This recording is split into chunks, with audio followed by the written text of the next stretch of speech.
Oh, Stanley! Qui est ce garçon qui parle à un kangourou? Qui veut toujours apprendre plein de trucs sur tout. Les animaux de son grand livre, c'est sa passion. Et son meilleur ami est un poisson. C'est vrai, c'est mon pote Stanley. Oui, c'est mon pote Stanley. Bienvenue chez Stanley. Découvrez avec lui les secrets de la vie. Qui nage avec les grands dauphins. Et rit avec un lion. Génial! Stan a la solution à toutes les questions. C'est avoir un ami. C'est avoir un ami.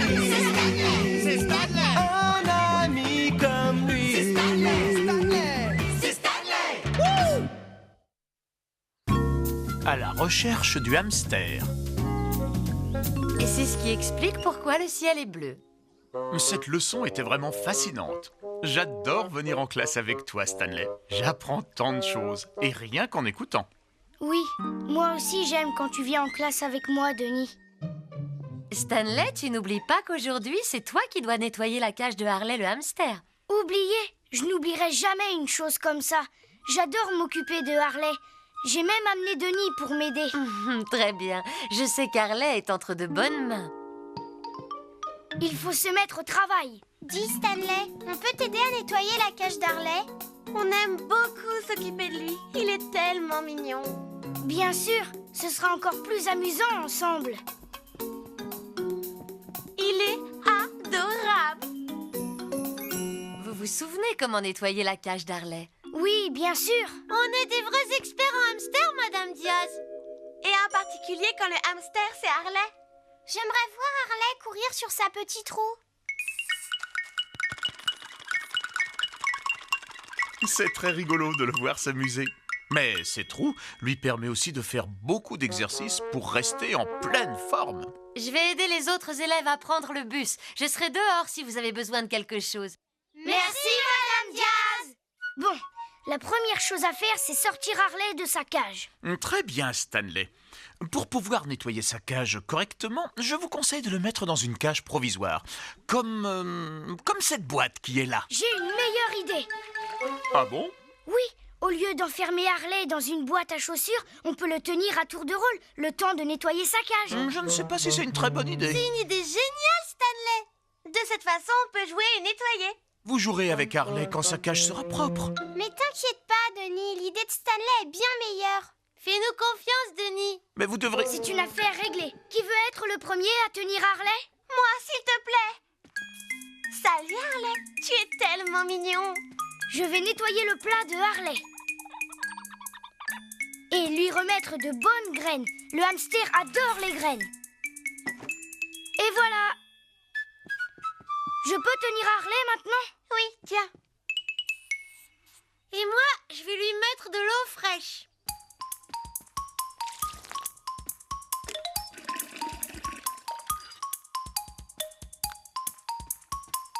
Voilà, c'est à mon tour de tenir Harley. Tiens, le voilà, Lester. Oui, tu vois, ça se passe très bien. Vous êtes très doué pour nettoyer la cage de votre hamster. Mais je continue de penser que vous devriez le mettre dans une boîte. Denis, tu t'inquiètes beaucoup trop. Bon, on va nettoyer le fond de la cage maintenant. Hé, où est la bouteille d'eau? Elle est ici. Merci. C'est fini. Il ne reste plus qu'à remettre Harley dans sa cage toute propre. Oui, vas-y, Marcy, mets-le vite dans sa cage. Moi, je ne l'ai pas. C'est toi. Non, je te l'ai donné. Oh, ou c'était à Mimi? À moi? Mais je ne l'ai pas. Peut-être que je l'ai posé sur le bureau à côté de Denis. Ah, bravo! Ce n'est sûrement pas moi qui l'ai perdu. C'est rien. On n'a qu'à le retrouver, c'est tout. D'accord. Et trouvons-le. Bonne idée. Oui, et on reste calme. On a perdu Harley! Comment ça a pu arriver? Oui, moi j'ai une idée précise de ce qui s'est passé. Il faut trouver Harley. Madame Diaz va sûrement être très fâchée contre nous. Il faut qu'on retrouve Harley avant qu'elle revienne. Mais où il peut être? Le voilà! Attendez, peut-être qu'on devrait... Non, non là! Par ici! Vite! Oh, c'est pas vrai, c'est pas vrai! Je crois qu'il est parti par là. qui voulait manger des cornichons? Lester, je ne crois pas que les hamsters aiment les cornichons. C'est exact. Les hamsters préfèrent les graines, les fruits, les racines, les feuilles. Et les cornichons? Non, Lester, les hamsters n'aiment pas les cornichons. Ouais, ça en fera plus pour moi. Il est passé par là. Ne t'inquiète pas, Doug. On va enlever ce chewing-gum de tes cheveux. Où est-ce qu'il... Qu'est-ce que vous faites? Oh, salut Lionel. On est... En fait, on... Vous cherchez quelqu'un? Oui, toi. Moi? Tu as une nouvelle coupe de cheveux? Bon, non. Ça te va très bien. C'est gentil, merci. En fait, j'ai mis un nouveau gel et j'ai quoi? Ah, qu'est-ce que c'est que ça? On doit filer, Lionel. À plus tard. D'accord. Je n'arrive pas à croire qu'on ait perdu Harley. Qu'est-ce qu'on va bien pouvoir faire? Il faut le retrouver. Réfléchissons à l'endroit où un hamster aimerait aller. Le grand recueil de l'univers peut vous donner des réponses. Qu'est-ce que tu as dit, Denis? J'ai dit le grand recueil de l'univers. Qu'est-ce que tu as dit? Le grand recueil de l'univers. Quoi? J'ai dit le grand recueil de l'univers. Ah, le grand recueil de l'univers. C'est le grand recueil de l'univers avec tous ses secrets. Pour percer les mystères, c'est le guide parfait. Je voudrais fuir et me cacher. Le hamster affilé trouve en vite où il peut s'amuser. Hamster commence par un H. A, B, C, D, E, F, G, H. Hamster. Il est écrit ici que les hamsters font partie de la famille des rongeurs. Tu veux dire qu'ils sont parents avec les souris et les rats? Mais oui, c'est ça. Et avec les lapins et les gerbilles. Et avec de nombreux autres animaux. La famille des rongeurs est très grande. Ça alors? Regardez, il y a des tas de hamsters différents. Oui, il y a de nombreuses espèces de hamsters. Il y a le grand hamster, le hamster nain et le hamster doré, pour n'en citer que quelques-uns. Le hamster doré ressemble beaucoup à Harley. C'est exact. Les hamsters dorés sont les plus communs. Et on les appelle aussi les hamsters de Syrie. On va en apprendre davantage. 5, 4, 3, 2, 1. Dans le livre, on s'amuse bien. Waouh, où on est? Dans le désert? Les hamsters vivent vraiment ici? Mais bien sûr que oui. Les hamsters dorés adorent les endroits arides comme ça. Aride veut dire très sec. Oh là, en voilà un. Où est-ce qu'il va? Contrairement aux hamsters domestiques comme Harley, les hamsters sauvages passent énormément de temps dans des galeries souterraines. Pourquoi ils font ça? Mais c'est parce qu'il fait bien plus frais sous la terre, à l'abri du soleil. On peut utiliser mon sténoscope pour mieux voir. Il a tout plein de nourriture là-dedans. Les hamsters ramassent leur nourriture et la conservent dans leur terrier. Un peu comme les écureuils avec les noisettes. Exactement. Comment ils font leur terrier? Les hamsters ont des pattes spécialement conçues pour creuser. Et elles leur permettent aussi de très bien courir sur le sable. Je trouve qu'il allait drôlement vite pour un animal aussi petit. Où sont tous les autres hamsters? Les hamsters sont des animaux solitaires. Ça veut dire qu'ils préfèrent vivre seuls dans un terrier bien à eux. Comme Harley. Harley! On doit vite rentrer pour retrouver Harley. Oh non, pas encore un autre. Maintenant, on doit retrouver 2 hamsters. Peut-être qu'on Mais devrait... on devrait recommencer à chercher. Mais peut-être que si... Moi, je vais voir dans le placard du gardien. Mais vous ne... Je vais voir aux toilettes. Attendez! Qu'est-ce qu'il y a, Stanley? Denis avait quelque chose à dire. Et je crois que maintenant, il est temps de l'écouter. Quand même. Bon, je voulais vous rappeler que les hamsters dorés adorent vivre dans le désert. Alors peut-être que c'est là que ce hamster aurait envie d'aller. Tu as raison, Denis. Qu'est-ce que tu fais, Stanley? Eh bien, je cherche un désert.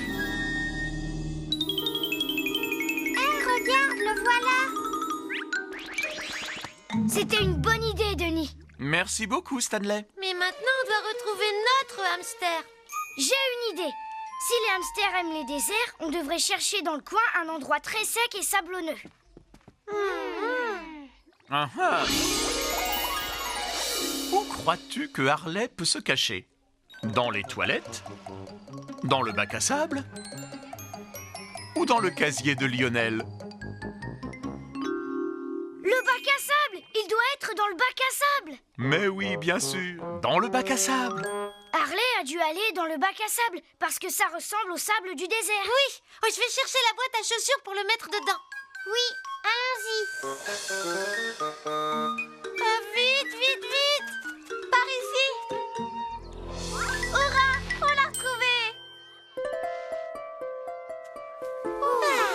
Pardon de ne pas t'avoir écouté plus tôt, Denis. On commet tous des erreurs, Stanley. Mais une erreur qu'on ne doit plus jamais faire, c'est perdre Harley. Je vous conseille de le remettre très vite dans sa cage avant qu'il y ait un autre incident. Je suis d'accord avec toi. Allons-y.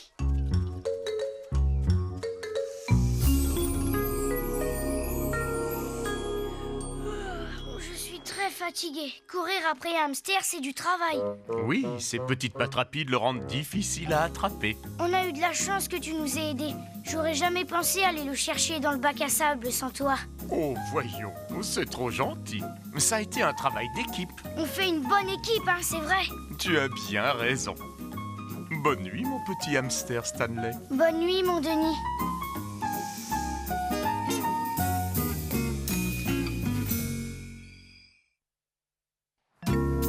Ouvrir son cœur.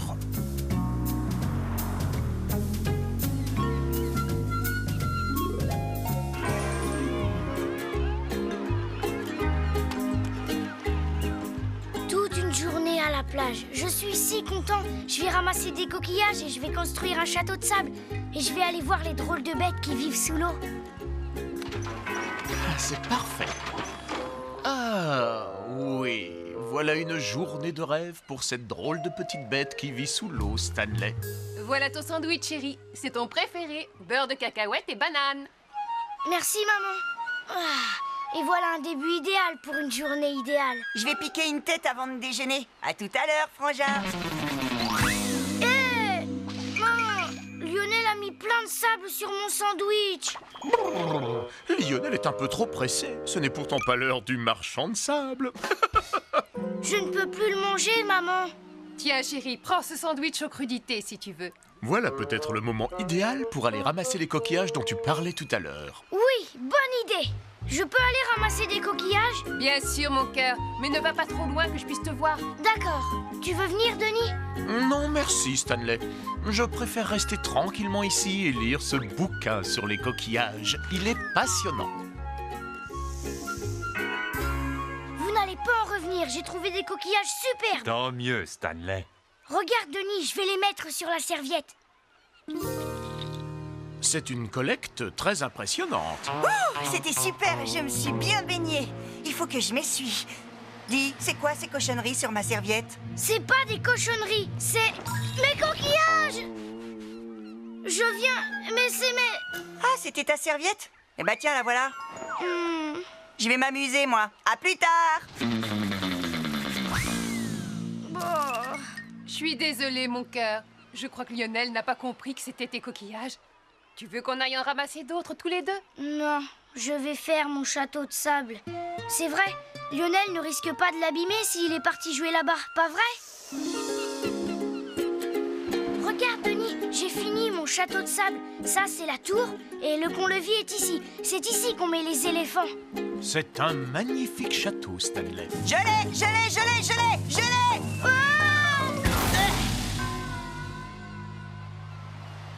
Oups, j'ai écrasé ton tas de sable. Désolé, frangin. Allez, attrape!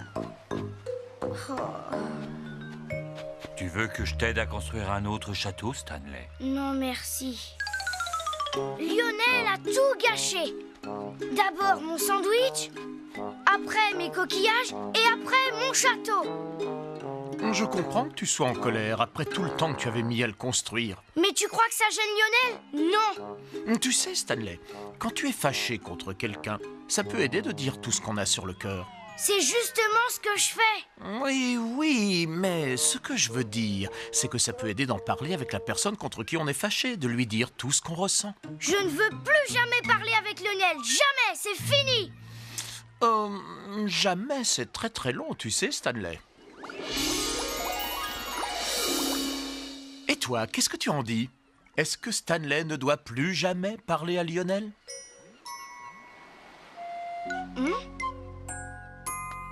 Il est bizarre ce coquillage. Je crois qu'il s'agit d'une huître.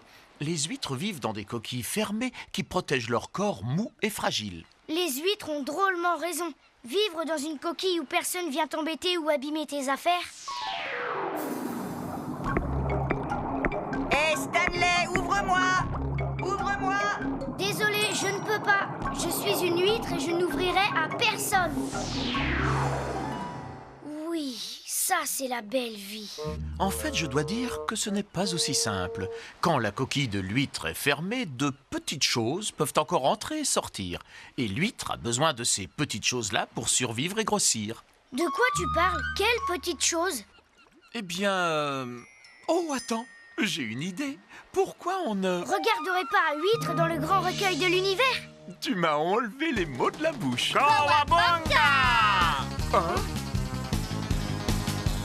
C'est le grand recueil de l'univers avec tous ses secrets. Pour percer les mystères, c'est le guide parfait. Au moment où je croyais qu'on ne risquait rien.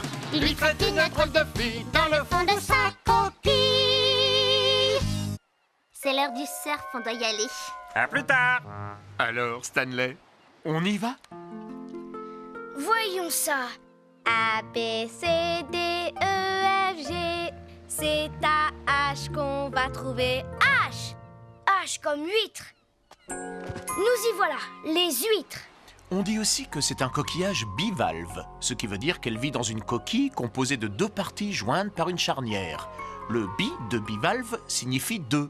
Oui, j'ai compris. Bivalve. C'est comme dans bicyclette, il y a deux roues. C'est ça? Exactement. La coquille de l'huître est épaisse et elle a une apparence très rocailleuse. C'est à l'intérieur de la coquille qu'on trouve le corps mou de l'huître. Si on essayait d'en apprendre plus. Comme tu voudras. 5, 4, 3, 2, 1. Dans le livre, on s'amuse bien. Youpi! Où on est? On est sous l'eau, dans de l'eau salée, comme l'eau que l'on trouve près des plages de l'océan ou de la baie. C'est là que vivent les huîtres. Regarde. Je ne vois que des rochers. Regarde de plus près. Utilise ton stéthoscope. Bonne idée. Oh, des huîtres. C'est exact. Les huîtres s'attachent à des rochers. Et c'est là qu'elles passeront toute leur vie au même endroit. Waouh, elles vont rester là toute leur vie. Oui, c'est ça. À l'intérieur de sa coquille, l'huître a un muscle très puissant, appelé adducteur, qui est très fort et qui lui permet de rester fermé. Ce muscle rend l'huître très difficile à ouvrir. Ça doit pas être si dur, c'est si petit. Waouh, c'est drôlement fort ce muscle adducteur. Mais une minute, si l'huître ne va nulle part et qu'elle reste enfermée dans sa coquille, comment elle se nourrit? Comment elle vit? Je suis heureux que tu poses cette question. En vérité, les huîtres vivent enfermées au fond de leur coquille. Mais l'eau et de minuscules particules contenues dans l'eau peuvent y entrer. C'est de cette façon qu'elles mangent. Ce sont de véritables filtres à nourriture. Elles pompent entre 7 et 10 litres d'eau de mer à l'heure. C'est impressionnant. Ça fait 240 litres d'eau par jour. Waouh, ça fait beaucoup d'eau pour un si petit animal. Ça, tu l'as dit. L'huître filtre des plantes et des animaux microscopiques qu'on appelle le plancton. C'est sa nourriture. Alors elle garde ce qui est bon, et puis elle rejette l'eau qui lui sert à rien. Oui, tu as tout compris. Alors tu vois, les huîtres ont l'air d'être fermées, mais en fait, elles ne le sont pas. Quelquefois, un grain de sable ou un autre petit objet peut pénétrer dans la coquille de l'huître. Et bien sûr, ça peut l'irriter et l'obliger à fabriquer une couche de protection autour de l'objet. Après quelques années, une huître adulte peut avoir fabriqué une perle. Les perles ont beaucoup de valeur, tu sais. Tu veux parler de perles comme celle du collier de maman? Exactement.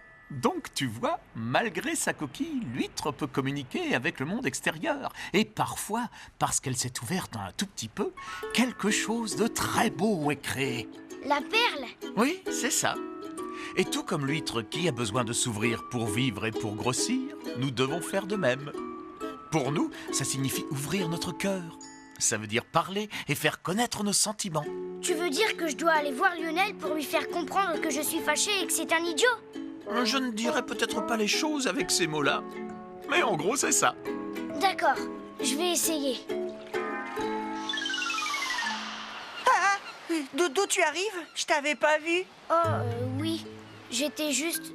je lisais un truc sur les huîtres et sur leur façon de s'ouvrir. Oh, cool. Lionel, est-ce que je peux te parler de quelque chose? Bien sûr, qu'est-ce qu'il y a? Eh ben, je crois que... Je crois que j'étais très fâchée contre toi. Ah oui? Mais pourquoi? Parce que tu as envoyé du sable sur mon sandwich, tu as jeté mes coquillages en prenant ma serviette et tu as démoli mon château. Ah oui? Ah, j'étais si occupée à m'amuser avec mes copains que j'ai pas vu que j'avais fait tous ces dégâts. J'ai vraiment agi comme un idiot. Oh, j'aurais peut-être pas dit ça avec ces mots-là. Pardonne-moi, Stanley. C'est rien, Lionel. Tu n'en savais rien puisque je t'avais rien dit. Mais tu dois toujours me le dire quand tu es fâché. On est frères. D'accord, je le ferai. Compte sur moi. Ah, je crois que j'ai une idée. Viens. C'est le plus beau château que j'ai jamais vu. Il est génial. Si on l'appelait le château de perles. Pourquoi le château de perles? Eh bien, les huîtres ne fabriquent pas de perles jusqu'à ce qu'un grain de sable entre dans leur coquille pour les ennuyer. Et ce château si magnifique, on ne l'aurait jamais fait si tu ne m'avais pas embêté toute la journée. C'était une super journée, Stan. Dors bien, frangin. Bonne nuit, Lionel. Ouh, Denis, cette journée a été parfaite. Lionel et moi, on ne s'était jamais autant amusés avant. S'expliquer et parler, c'est ce qu'il y a de mieux pour rapprocher les gens. C'est pour ça que toi et moi, on est les meilleurs amis. Parce qu'on passe plein de temps à se parler. C'est aussi ce que je pense. Et ne reste jamais dans ta coquille, tu veux, Stanley l'huître? Promis. Bonne nuit, Denis. Tu es une perle, Stanley.